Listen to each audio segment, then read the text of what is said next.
on last week's topic of shit managers stealing a living, and we never had time to get round to our favourite and maybe some of your favourites. And look, this is an inclusive podcast, so anyone who's a non-Liverpool fan watching this or listening to this, let us know what you think of this absolute fraud in our eyes. But we wanted to talk about Roy Hodgson, didn't we?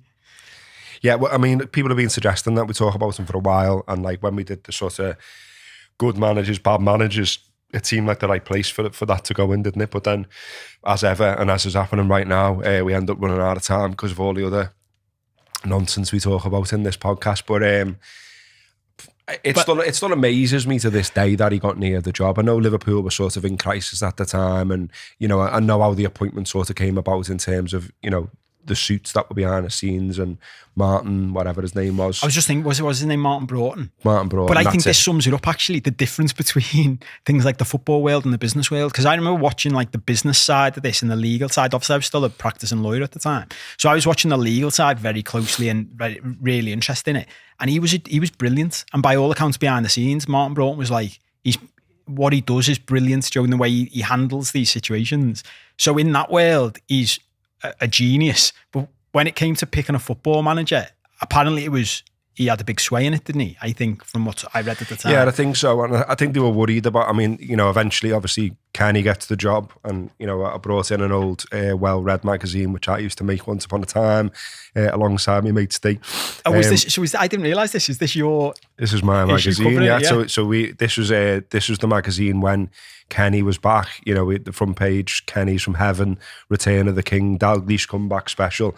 But, you know, we obviously did pages and pages on, you know, how great it was to have Kenny back, but then we did pages and pages on why Hodgson was so bad.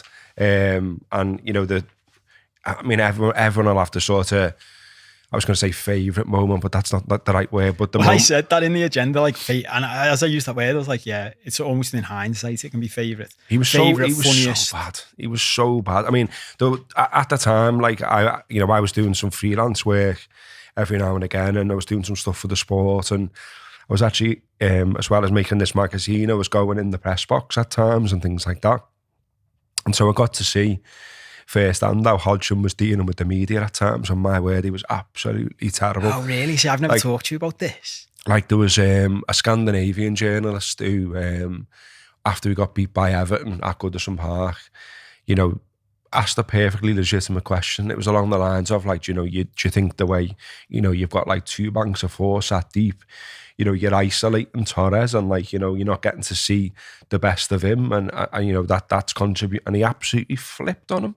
Like, it was a proper, you know, like when we talked about Guardiola the other week, saying like the how dare you thing. Yeah. It was like that. It was like, how dare you? And he come out with this weird rant about how people from that part of the world sort of had it in for him, and I know your game type of response. And I was just sitting there going, this is truly bizarre. And the press officer at the time was actually going around saying, oh, when he was in charge of such and such, a journalist said X and Y, and that's where that came from. And I was thinking, well, so what? You could have just answered the question, because that's what you're in a press conference for. Don't be a cunt to this fella for no reason. He said to, I mean, enough time has passed that I feel like I can sort of tell this now. And I'll just, if Tony gets a comment, Tony gets a comment. But Tony Barrett, who's now obviously doing the press at Liverpool, he was a journalist at the time. And, you know, Tony was never shy of asking a question that, you know, the manager might not like or whatever. Yeah. And he actually said to Tony, your problem is that you're too scouse. Yeah, I remember you telling me that, yeah. And it was like, we're in Liverpool, mate. You're fucking managing Liverpool Football Club. And that was the thing with him, I thought, all the way through. He just didn't get the club. He didn't fit the club. He criticised the fans. He had a pop about his protesting about Hicks and Gillette. He said he never felt the support of the cop and all this kind of stuff. And the more he poked the bear in terms of saying things like that, that's when you started getting like Hodgson for England chants at the cop. Yeah. That's when everyone started singing about Dalglish.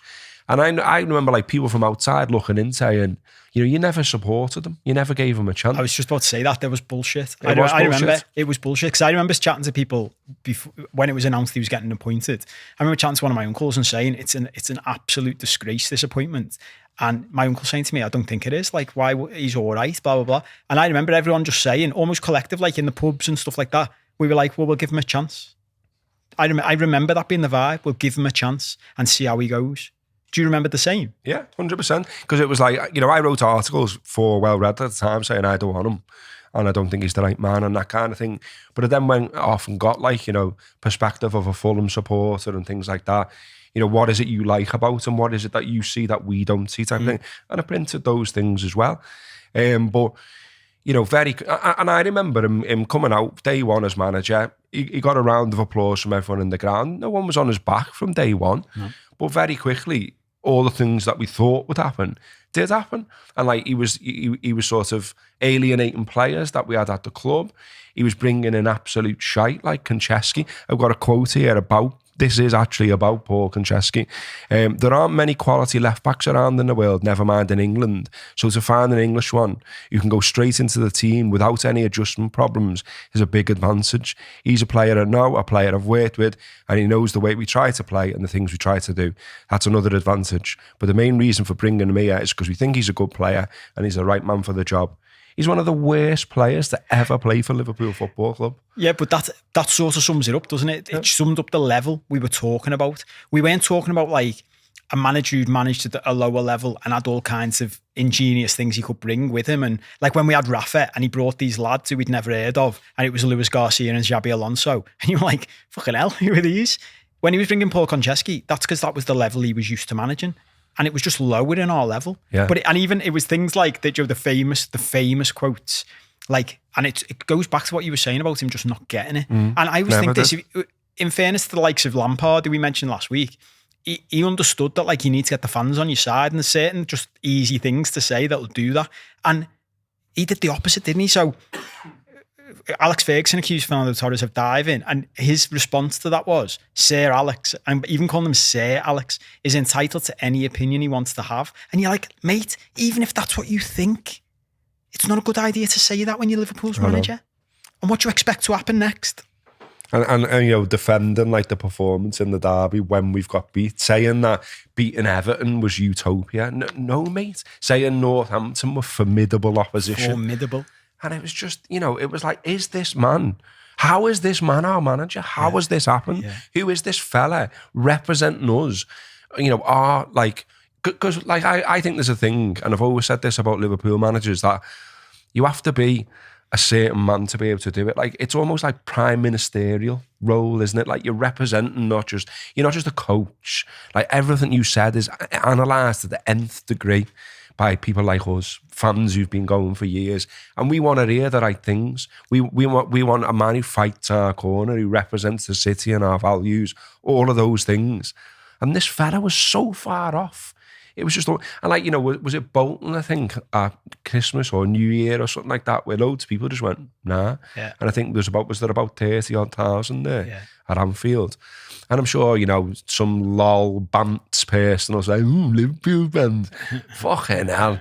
I mean, it was awful. And if there's any Blues who want to jump on that, 14,000 at Goodison under Kendall, you can fuck off. Yeah. And look, we're out of time. So even to talk about this, we've run out of time. I want to end on a quote that I hadn't seen until I started looking at this for this show, which has nothing to do with footy, but I think just sums it up. And he said, I love the way he starts this, like everyone else, I get really immersed in the subject. I start looking through the eye of the microscope at the minuscule particles of dust, trying to see if there is an atom in there. Maybe it is just a bit of dust. What are you on about? Well, Roy, that sums you up. But that's all we've got time for. That's it. We're done. And we've got more on Roy Hodgson we can do. I want to know, if you're not a Liverpool supporter, I want to know what you think of Roy Hodgson, because I know Fulham fans probably like him. Did England fans like him? What does everybody else think? I just struggle to think how anyone thinks he's great.